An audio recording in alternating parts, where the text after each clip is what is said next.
People often ask why Madame Blavatsky and Colonel Olcott decided on India as the home for the Theosophical Society.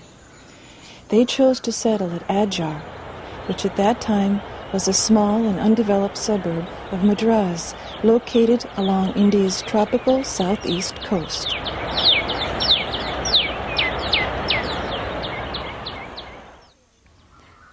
The attitude with which they came is demonstrated by that account of how Olcott, when arriving on the soil of India, bent down to worship that soil. They felt that from India had gone out a great deal of wisdom, which is even now contained in the profound teachings not only of the Hindu tradition but Buddhist, Jaina and so on. There was a spirit of tolerance as well here, of universality. India gave a place of shelter to many different people.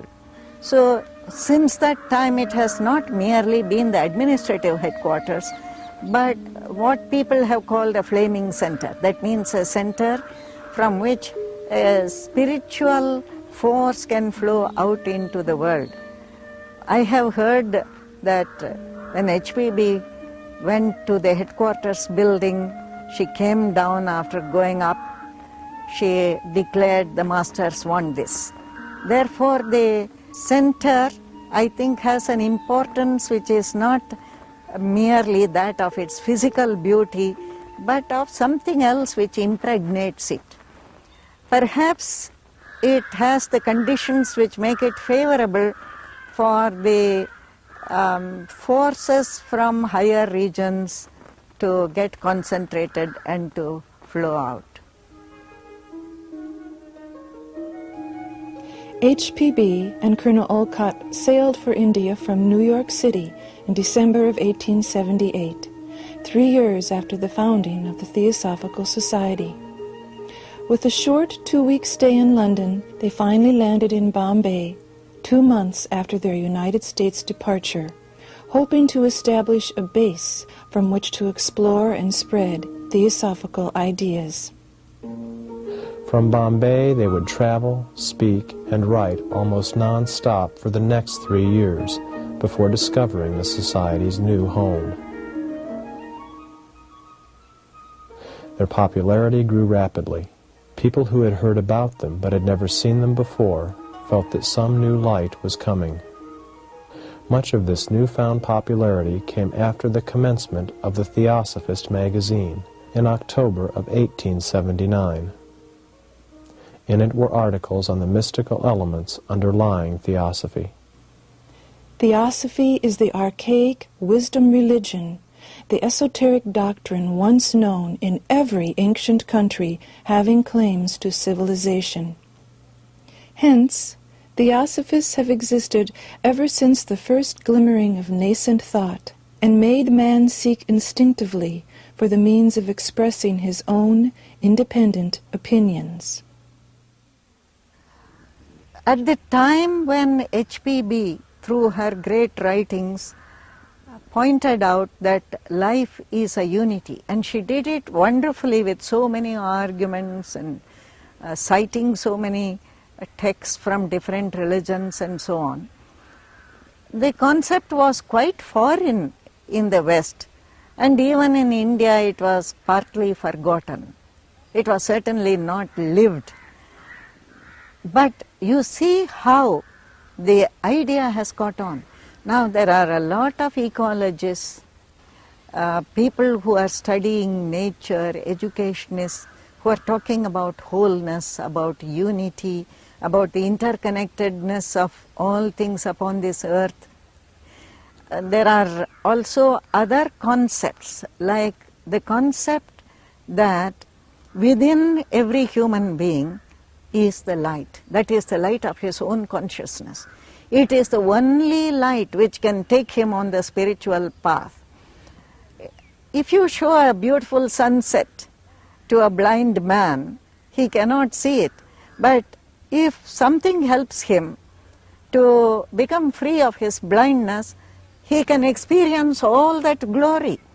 So it is something like that. Each person has to purify his consciousness, bring clarity, depth, subtlety to it, and therefore he is not dependent totally on gurus, teachers, scriptures, churches, hierarchies. He can bring all this out of himself, which doesn't mean other things cannot help. But this principle of non-dependence is very important, not to become a slave within the framework of a particular religion or an ideology. Both the fanatical devotee of religion as well as the political ideologist are not free. But this inward freedom to search, to seek, to find the light within oneself, I think is very important and is fundamental to the work of the society. By the spring of 1882, the Colonel and HPB were in Calcutta towards the end of their second major speaking tour of India. From there they traveled by sea south to Madrás, where a delegation of people awaited them. While there, Madame Blavatsky would decide to make Adyar the Society's new home. She displayed her love for the place in a letter to her Aunt Nadia. It is just wonderful here. What air, what nights, and what marvelous quiet. There is none of the city bustle and street yells.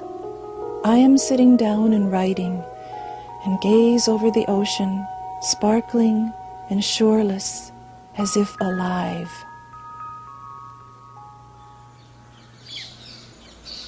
Once the founders had settled in, Colonel Olcott began renovating the headquarters building, which was already over 80 years old.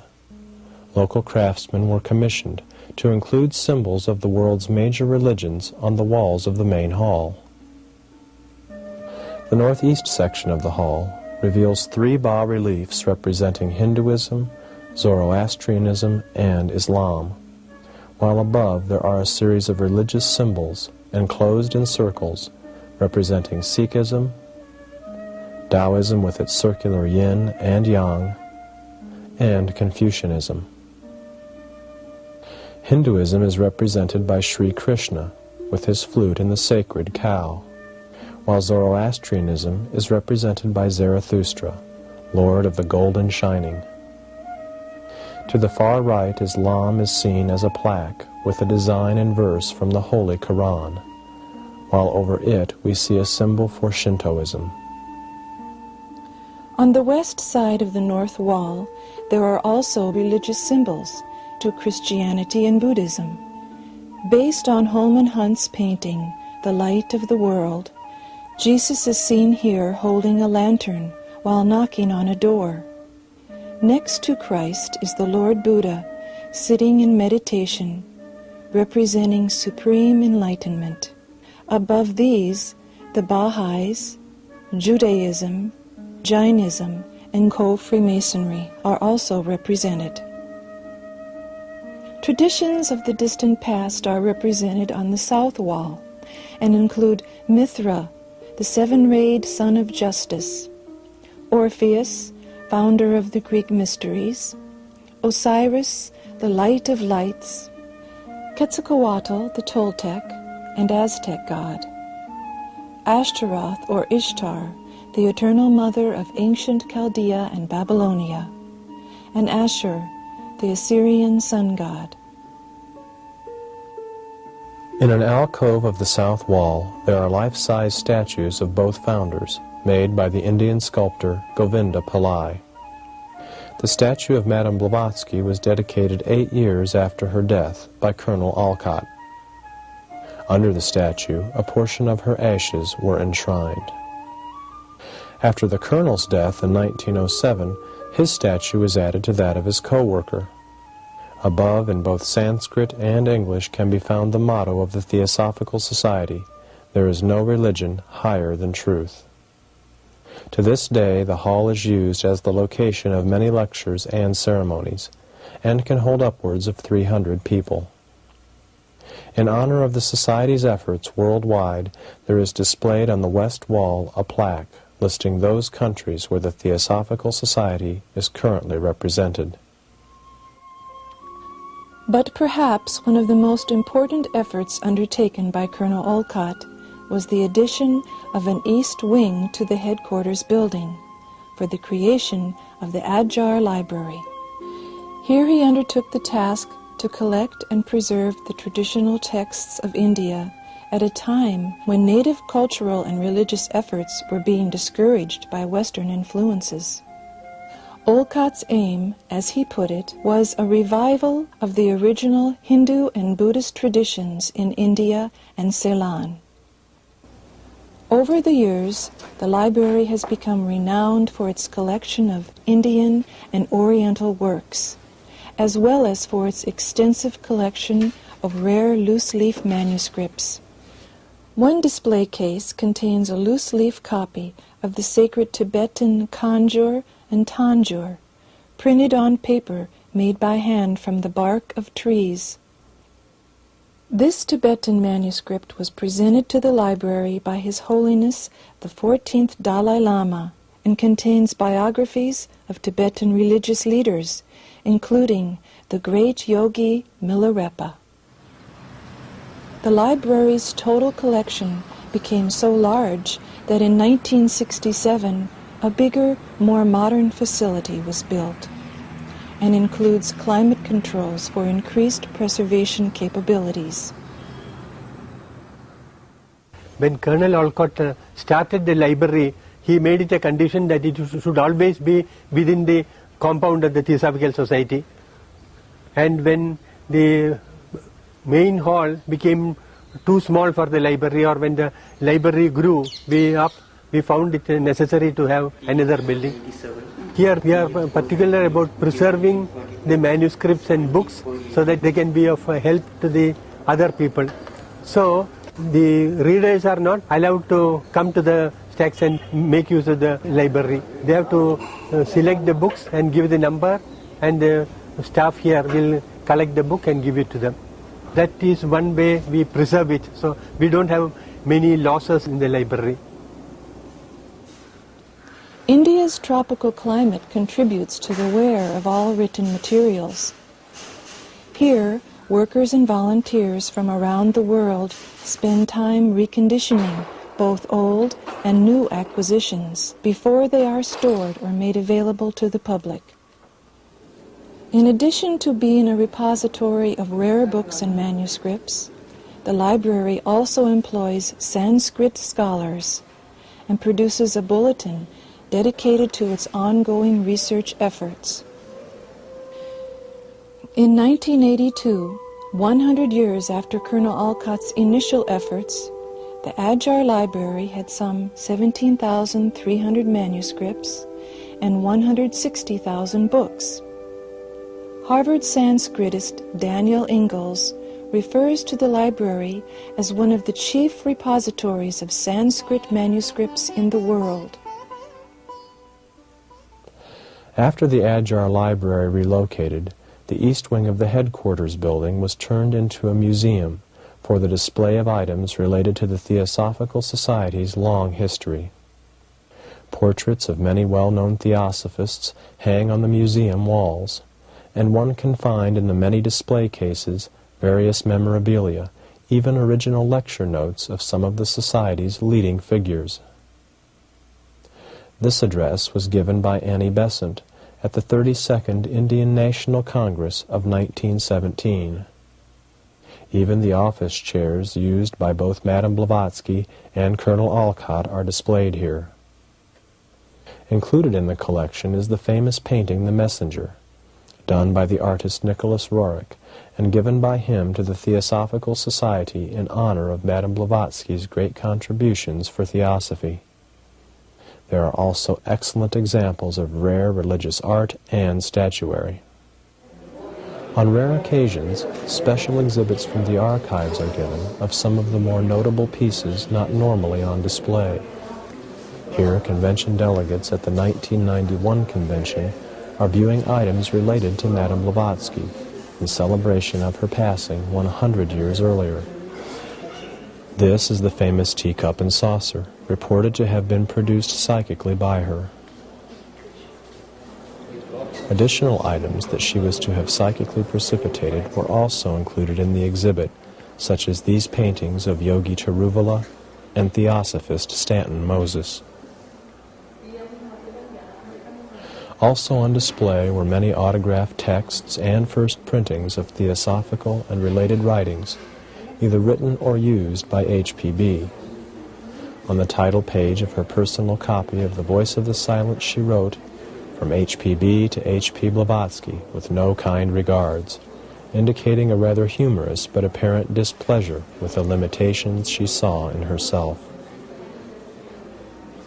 This is the proof of the first cover of the Theosophist magazine. It was in the ongoing publication of this journal that Blavatsky spent so much of her time in those early years at Adyar, as both writer and editor. The editorial office for the magazine is currently situated in the southeast section of the main headquarters building. Mr. Naganathan is the magazine's assistant editor. You know the objectives of the Theosophical Society. There are three objects. To build up a nucleus of universal brotherhood, to promote a comparative study of literature, philosophy, religion, and so on. And thirdly, to explore the latent laws in nature, in man, and so on.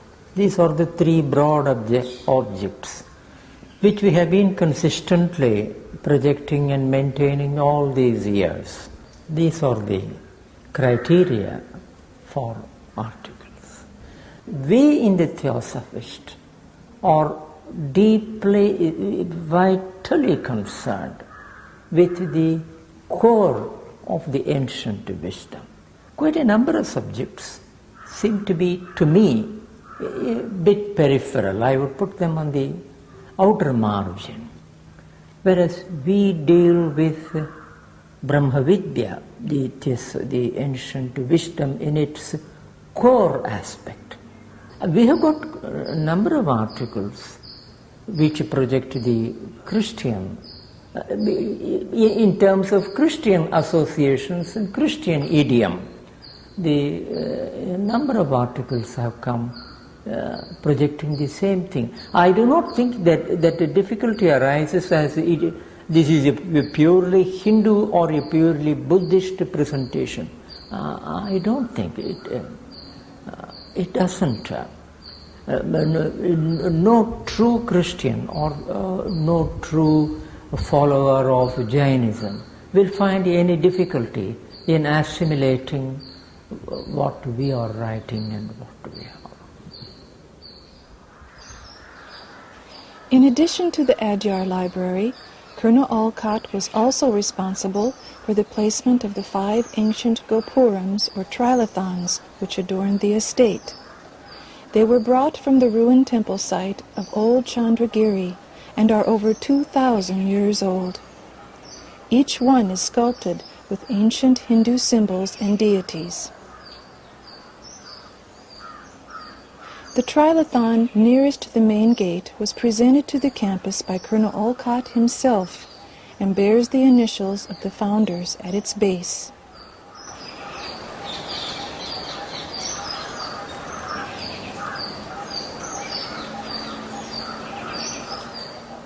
Visitors to the estate today, however, will see a very different place from the one the founders knew in their time.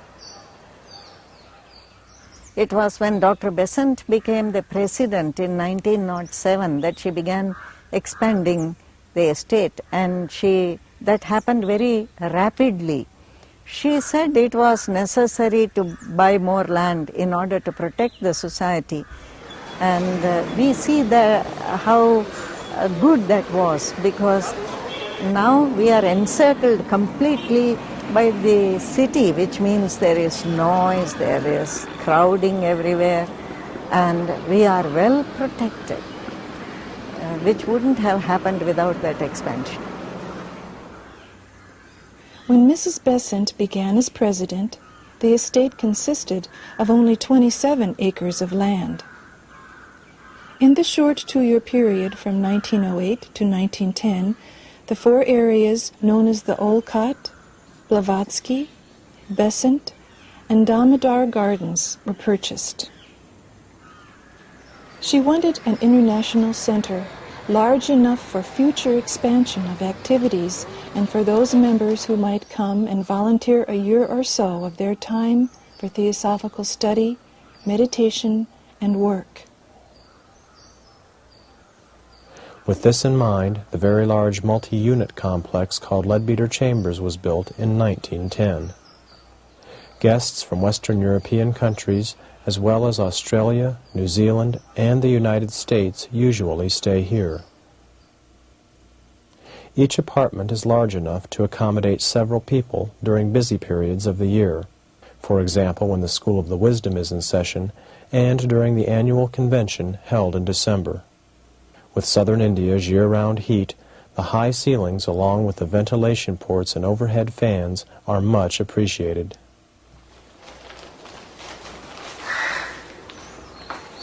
Food preparation begins early in the day. Breakfast, lunch, and dinner are provided 7 days a week for all guests and workers. Meals at Leadbeater Chambers are served buffet style, offering foods more suited to Western tastes.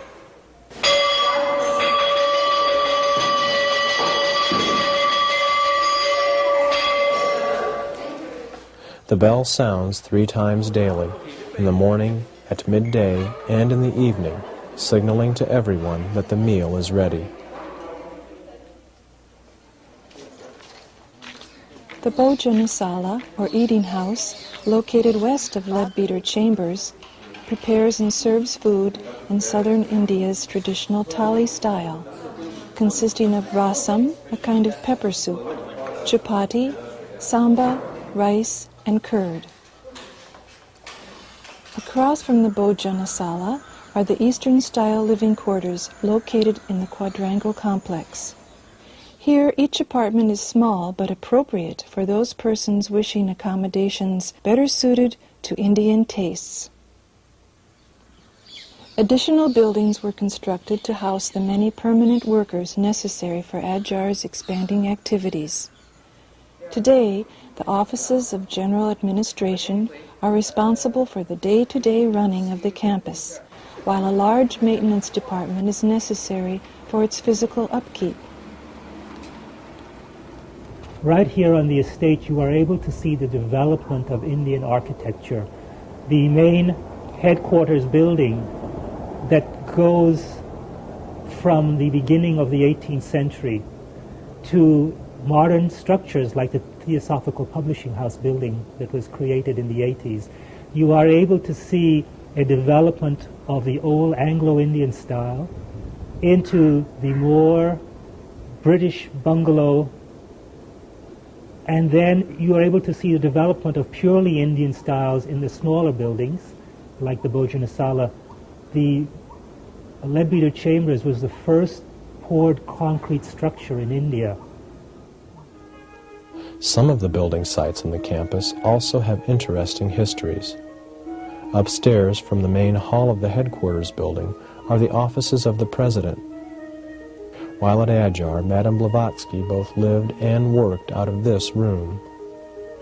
Later, it was turned into the main office of the president, where the many difficult tasks associated with both the campus and section affairs worldwide are handled. This is the roof of the headquarters building just outside the president's office, where the Mahatmas Maurya and Kutumi are supposed to have appeared. From here, one enters the apartment where both Colonel Olcott and Annie Besant lived.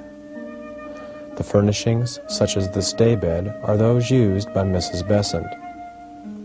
The solarium section, located on the east side of the apartment, afforded her a wonderful location for study. From her windows, she had a beautiful view of the Adyar River.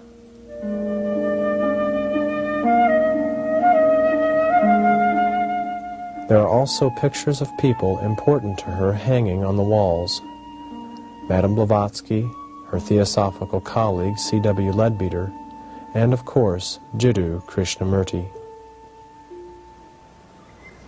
In his earlier years as a theosophist, Krishnamurti had a third-floor apartment not far from Mrs. Besant's, in a section of the headquarters building known as Raja House. Continuing east from the headquarters along the main path, one eventually comes through a beautiful coconut grove and to a building called Vani Vihar. This building was erected by the Order of the Star in the East, the group dedicated in the early part of this century to Krishnamurti's role as the coming world teacher. Vani Vihar was renovated in 1992 and is currently used to house the many visitors who come to Adyar during its busier periods. Eventually, Krishnamurti would end all attempts by followers to turn him into a kind of avatar and disbanded the Order of the Star in the East. Prior to and during this controversial period, C.W. Leadbeater also resided at Adyar, staying in various locations, including the octagonal bungalow just east of the headquarters building. Today, due primarily to Annie Besant's early efforts, the campus is over 250 acres in size and still thriving. It is also a tropical oasis, offering to its visitors a wide variety of natural beauty. One part of the campus is kept very natural. Very few people really know these areas, fortunately, because the animals don't get disturbed. Some of my favorite spots are these untouched areas. I don't even like to show those places to other people because if too many people go there, then they will get spoiled.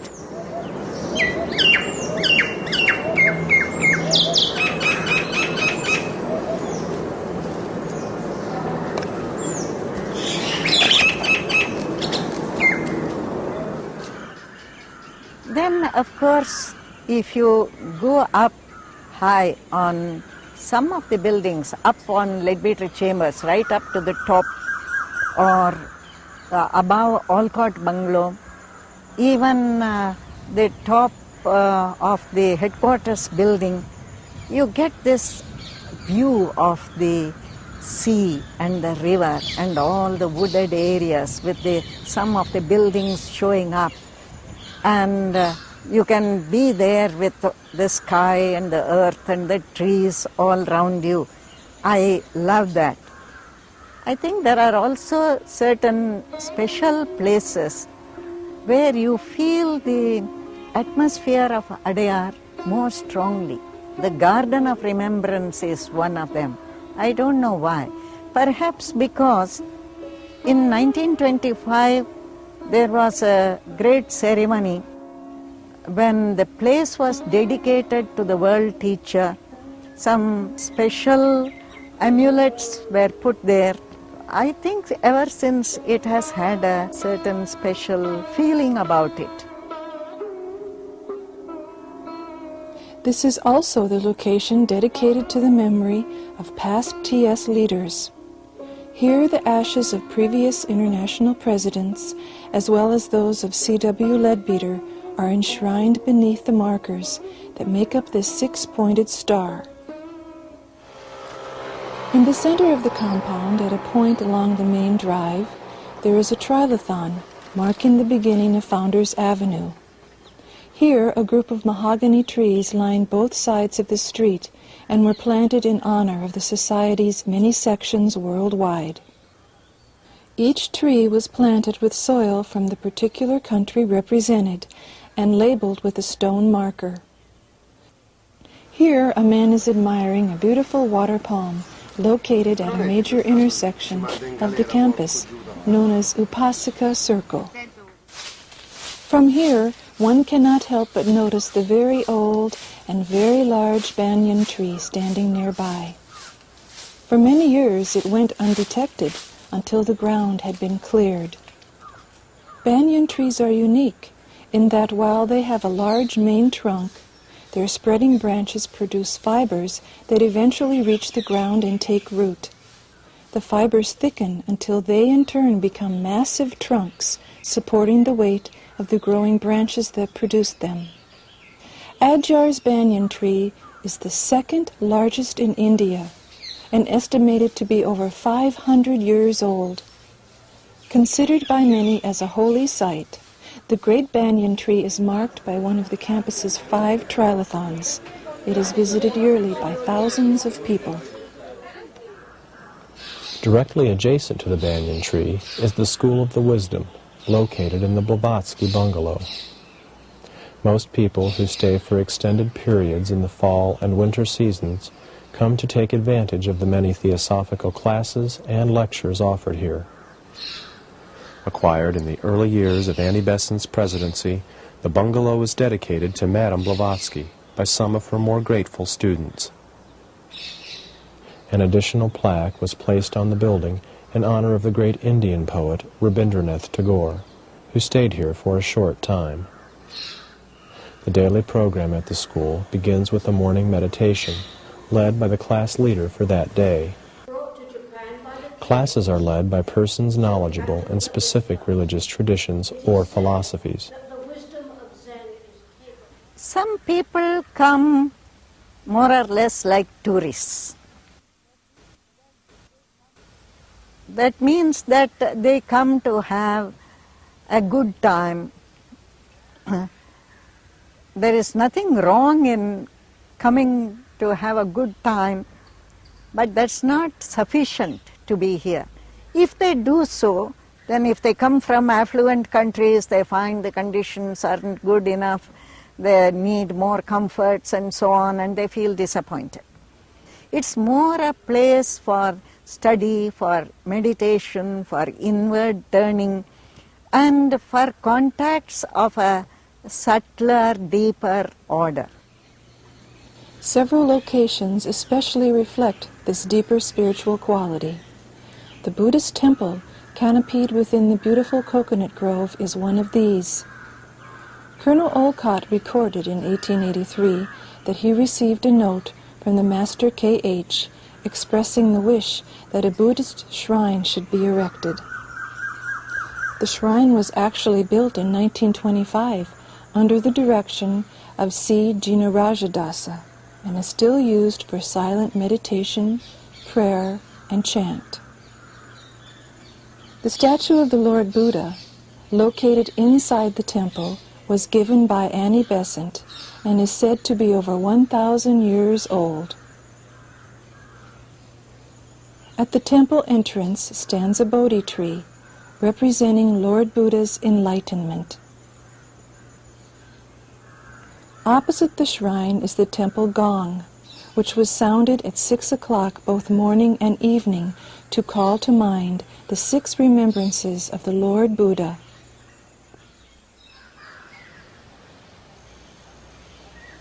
Adjacent to the Buddhist temple, along the main path, is the Olcott Memorial, marking the spot upon which the funeral pyre of Colonel Olcott was erected. Here, his body was given back to the elements by fire on February 17, 1907. 2 walls sweep round in a circle and enclose the exact location upon which the logs were placed.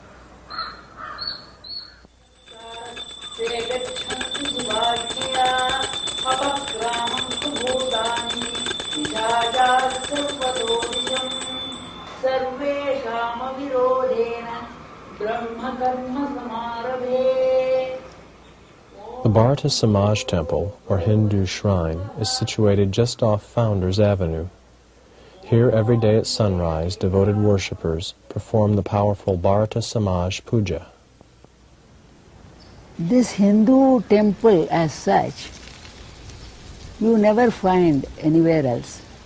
They call it Vishnu temple or Shiva temple only. When we say Hindu temple, it is something special because it contains all the Hindu deities and the great acharyas or spiritual teachers who propagated various philosophies. Here, mostly all the mantras are purificatory mantras. First we purify ourselves and sip water in the name of God, which purifies us physically, emotionally and mentally. And like that, all the elements, earth, water, fire, wind and ether, that is also purified. We make a big invisible temple of power with our will, with all the mantras, with our great devotion, and then we open it up and all the forces in waves goes into the whole world to benefit all creatures and make them pure and progress in their life. Christians are free to take advantage of the services offered at the Church of St. Michael and All Angels, located just north of the Adyar Library. Here, services are held according to the rites of the liberal Catholic Church. High Mass is held every Sunday morning, and as might be expected at a theosophical center, is attended by persons of various faiths. In addition to the high altar, there are 2 side altars, one of which is dedicated to the World Mother under her Christian designation of Holy Lady Mary. The Masonic Temple is situated in the far southeast section of the compound and is dedicated to the service and ritual activities of International Co-Freemasonry. While seldom used, there is also a beautiful mosque available for followers of Islam, and is modeled on a smaller scale after the Pearl Mosque in Delhi. There are also temple buildings for both Sikh and Zoroastrian ceremonies. There is a tendency for anyone living here to feel that we are very much steeped in the past. So many of these buildings have cornerstones that they were laid by especially Annie Besant. You know, the estate grew tremendously under her, from the 26 or 27 acres that she inherited as president in 1907 to the tremendous structure it is today. But there is nothing nostalgic about that. We're not constantly going back to that point. We're very aware of events, and I think there is a great tendency to feel that what happens here can affect quite consciously the rest of the theosophical movement. Of course, there is a mystique about Adyar. There is a tendency, almost a romantic tendency among the members to look at it as a flaming center, the great heart of the TS. But when you think of the immense amount of practical work that goes on here and the tremendous drive of the people who head departments. 2 of the permanent activities, started in Annie Besant's time and still going on at Adyar, are the printing and the sale of the many theosophical materials through the Vasanta Press and the Theosophical Publishing House. This publishing house has been in existence for almost 100 years now, under 2 names. Originally it was called the Theosophist Office, and later on it has been termed as the Theosophical Publishing House. And we moved into this new place about 3 years ago and started functioning. At present, we have about 250 titles on theosophy, science and philosophy. We have an editorial board who are responsible to scrutinize any manuscript we receive for publication, and then on the basis of our acceptance, then we go ahead with printing of it. We have our own printing press in the Theosophical Society, and all our books, all our magazines are printed by the press which is called the Vasanta Press. The Vasanta Press began in 1907, when members of the esoteric school of the Theosophical Society purchased a small hand press and supply of type for the publication of its materials. The small printing operation was eventually sold, but later purchased by Mrs. Besant from the Vasanta Institute. The institute formed in response to Mrs. Besant's political efforts for India. The word Vasanta comes from those individuals who worked with her, and is the Indianized form of the name Besant. The press has kept the name Vasanta ever since. In past years, both the press and publishing house activities took place in what is now the General Administration Building, located near the main headquarters. Today, the expanded operations of the Vasanta Press include not only the printing of the many theosophical books and periodicals, but also all departmental forms necessary for Adyar's daily operations. The press is working towards full desktop publishing capabilities and performs nearly all printing activities in-house, from the production of plates for the large printing presses to the folding, cutting, and binding of all books and manuscripts. Visitors to Adyar can buy theosophical materials from the Adyar bookshop, located near the main gate. While specializing in theosophical writings, the bookshop is also known for its fine collection of Oriental literature. We have a lot of not only visitors from all over India, but also from all over the world. And most of the tourists pass through Adyar, as this is supposed to be a place of tourist interest also. And when they come, when they find this Oriental literature, a vast number of books available here, they are really greatly interested. And they say they have come across one of the best bookshop containing such books during their tour. When they come to the bookshop, they inquire about the Theosophical Society also, and that way, as long as I was in the bookshop, I was also an information officer. And as such, I've been able to talk to people, talk to inquirers, and make them interested in theosophy. And quite a few number of visitors from India have joined the society through that.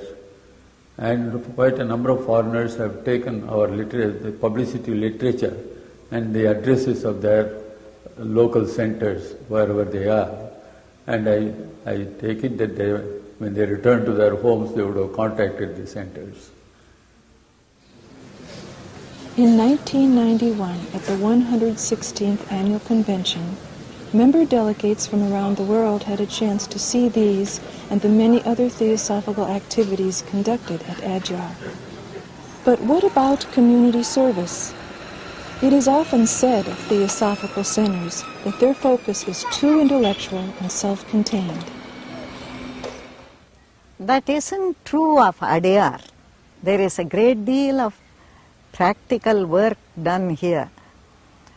In the Olcott Memorial School, we have more than 700 boys and girls from the poorest level of society, really deprived children, and they are being really given the best possible education and provided with all the facilities, and I think many of them go away with a new sense of dignity and feeling happy with the education they've received. Beginning in 1894, Colonel Olcott organized 5 schools available free of charge for children who were outside of the recognized castes of India. Known as the Panchamas, the children of this less fortunate group were also provided with a midday meal. Eventually, all of the schools were merged into what is now called the Olcott Memorial School. Convention delegates have the opportunity to see the school's efforts firsthand. The Olcott School is a school in the state board, which is affiliated to the state board. and therefore most of the classes that are offered are the classes pertaining to the subjects prescribed by the government, by the rules: physics, chemistry, history, geography, Tamil, English. All this goes on. One of the basic requirements identified for the underprivileged is a sense of hygiene, a sense of cleanliness, a sense of nutrition. One of the crafts that is offered to the girls is home crafts, and there they learn a hygienic way of cooking meals. They also learn how to have a balanced and a healthy meal. We have not focused so much on the development of a skill as a means of earning a livelihood, but more as a way of allowing the confidence within a human being to surface. The sense of using the body is something which has been identified as very important to this group of children. The sense of using the body as something which gives confidence, something which gives one a sense of what one can do, rather than the reinforcement of what one cannot do. So the craft program in this area has been immensely successful. Not only have children incidentally picked up skills, and some of them have found employment in later years in the areas which they've studied in the school, but while they are in the school, through academics or through whatever else that goes on in the school, they have found a sense of confidence, and probably a sense of dignity has been emerging. The HPB hostel provides additional services over and above those found at the Alcott Memorial School. Here, room and board is provided for those children in greatest need. Two key features of the hostel are its efforts to teach good hygiene and effective domestic skills. It is hoped that such training will encourage a higher standard of living once the children reach adulthood. Oftentimes, it is difficult for people to secure or even maintain work because of family responsibilities. The Social Welfare Center is designed to help with this problem by providing working parents with quality care for their children. At the center, the children take part in many activities and are provided with daily meals. Health care is also provided. In addition to the Children's Center, there is also a crafts center for parents, where sewing and weaving are taught. When proficient in their tasks, they are paid for the goods they produce, providing them with some income. The Theosophical Society also works closely with other like-minded organizations equally interested in the future of India and its people. The Krishnamurti Foundation is one such group. They too wanted to reach out to the youth of India by establishing a school of their own. To help with this effort, the Society leases to the Foundation the portion of its campus known as Damodar Gardens. Here children have the opportunity of learning and playing in a beautiful setting. The property has a magnificent banyan tree of its own, while the beautiful bungalow is an ideal space for offices and classrooms.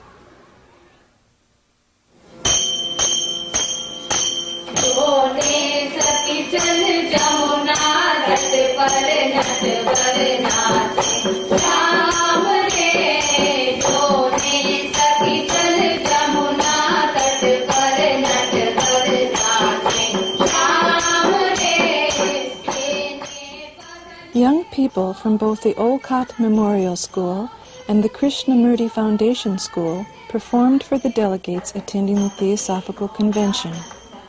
Traditional music of India was featured, complete with ritual costume, dance, and song.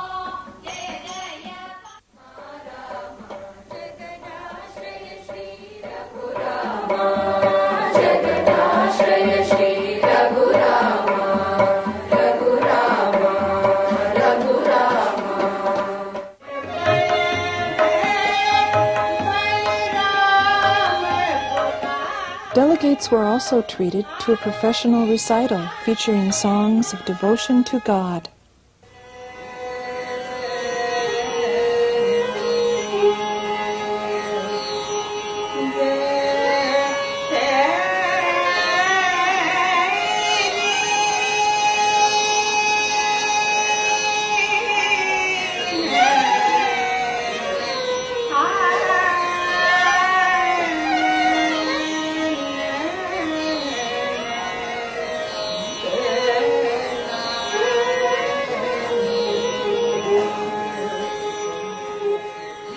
ददातु भेषजं शन्नो अस्तु द्विपदे शञ्चतुष्पदे ॐ शान्तिः शान्तिः शान्तिः. The convention began with the customary prayers of the religions given by section delegates from around the world. The President completed the ceremony by leading everyone in O hidden life. O hidden love, embracing all in oneness. O hidden love, embracing all in oneness. May each who feels himself as one with thee. May each who feels himself as one with thee. Know he is also one with every other. Know he is also one with every other. Please be seated. The convention was celebrated as the International Year of HPB and featured speakers from India, the countries of Western Europe, Asia, New Zealand, Australia, the United States, West Africa, and Brazil. With the fall of the Iron Curtain and the beginnings of a new Russia, the event seemed especially meaningful. Events of the year of Blavatsky, which is now so beautifully and gorgeously is completed. Russian delegates from the group Peace Through Culture were in attendance and were asked to speak to the Theosophical Convention. To help with Russia's newfound interest in HPB, the Theosophical Publishing House reprinted 1,000 copies of Helena Rorick's Russian translation of The Secret Doctrine and presented them to the Russian delegation. But in addition to all of these theosophical efforts, it is important to examine the many indirect ways in which Theosophists have influenced India and surrounding countries.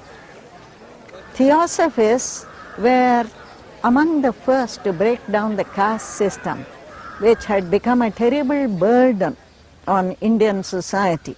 It was here that you could find high-born Brahmins sitting together and having lunch very near here in what used to be called the community kitchen, with people who would have been despised earlier. And in British India, the rulers remained separate from the ruled. There was really almost no contact at a human level between the British people and the Indian people. But in the Theosophical Society, you would find that the races met in friendship. And many reform movements took their rise from here. Margaret Cousins, Mrs. Jinarajadasa, and a number of other ladies were responsible for starting the Women's Indian Association to encourage women to have more education, to become independent, to cultivate their intellect and so on, which was not the case at that time. There was a movement here to stop such evil practices as child marriage, the ill treatment of widows, and many Theosophists took pledges to see that nothing like that happened in their own families. The Scout movement took its rise here. Baden-Powell thought that Indian boys and girls were not fit for scouting, and Dr. Besant wanted to show him that they were. So she started the Indian Scout movement, and the first meeting was held near our banyan tree. Later on, when it became a great all India movement, even spread beyond India to Burma and other countries, Baden-Powell had to go back on his original thought, and he conferred the Silver Wolf on Annie Besant. This was the highest award that could be given in scouting. But I think there was a tremendous amount of energy going out of this center in many directions. And it had its impact not only in India, I think in other places also, where people were inspired by the example shown here to carry on a number of activities of this kind. The people who come with the right spirit, they make many friends here, and I think there is an opportunity for a lot of international contact. They have always visitors from many countries, and even the permanent workers here, when the founders came to this place, after having searched for a long time, they thought this was paradise. Here there were the right inner conditions, the psychic conditions for a headquarters which would at the same time be a spiritual center, from which the forces of the great ones would spread abroad. The right influences would go with every letter, so to speak, which was written from here. So I think we don't need to feel pessimistic about the work which the society has done. Much of it is at a level which cannot be measured. You cannot say how much people have been influenced, who has been influenced.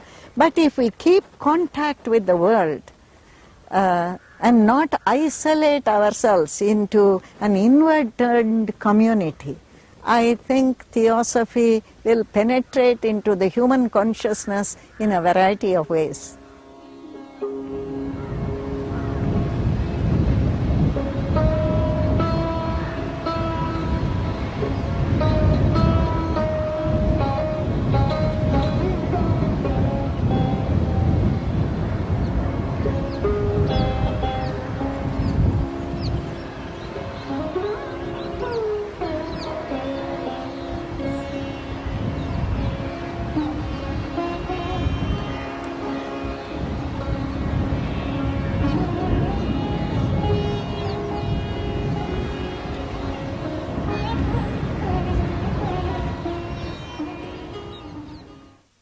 Quarters, but what people have called a flaming center. That means a center from which a spiritual force can flow out into the world.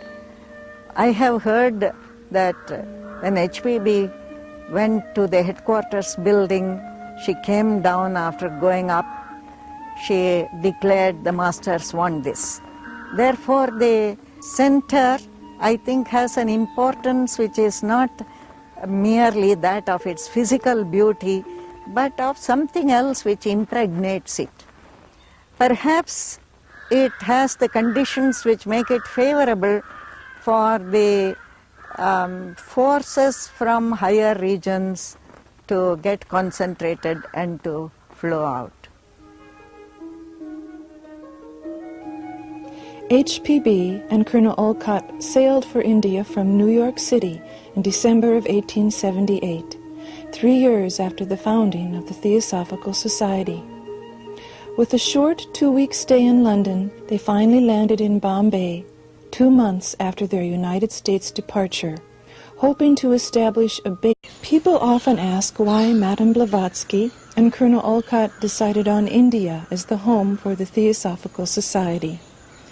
They chose to settle at Adyar, which at that time was a small and undeveloped suburb of Madrás, located along India's tropical southeast coast.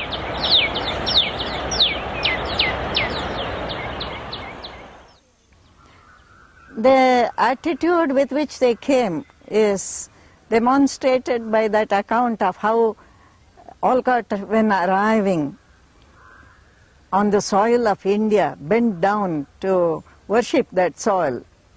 They felt that from India had gone out a great deal of wisdom, which is even now contained in the profound teachings not only of the Hindu tradition but Buddhist, Jaina and so on. There was a spirit of tolerance as well here, of universality. India gave a place of shelter to many different people. So since that time it has not merely been the administrative head, that life is a unity, and she did it wonderfully with so many arguments and citing so many texts from different religions and so on. The concept was quite foreign in the West, and even in India it was partly forgotten. It was certainly not lived. But you see how the idea has got on. Now there are a lot of ecologists, people who are studying nature, educationists, who are talking about wholeness, about unity, about the interconnectedness of all things upon this earth. There are also other concepts, like the concept that within every human being is the light. That is the light of his own consciousness. It is the only light which can take him on the spiritual path. If you show a beautiful sunset to a blind man, he cannot see it. But if something helps him to become free of his blindness, he can experience all that glory from which to explore and spread theosophical ideas. From Bombay, they would travel, speak, and write almost non-stop for the next 3 years before discovering the Society's new home. Their popularity grew rapidly. People who had heard about them but had never seen them before felt that some new light was coming. Much of this newfound popularity came after the commencement of the Theosophist magazine in October of 1879. In it were articles on the mystical elements underlying theosophy. Theosophy is the archaic wisdom religion, the esoteric doctrine once known in every ancient country having claims to civilization. Hence, Theosophists have existed ever since the first glimmering of nascent thought, and made man seek instinctively for the means of expressing his own independent opinions. At the time when HPB, through her great writings, pointed out story. So it is something like that. Each person has to purify his consciousness, bring clarity, depth, subtlety to it, and therefore he is not dependent totally on gurus, teachers, scriptures, churches, hierarchies. He can bring all this out of himself, which doesn't mean other things cannot help. But this principle of non-dependence is very important, not to become a slave within the framework of a particular religion or an ideology. Both the fanatical devotee of religion as well as the political ideologist is not are not free. But this inward freedom to search, to seek, to find the light within oneself, I think is very important and is fundamental to the work of the Society. By the spring of 1882, the Colonel and HPB were in Calcutta towards the end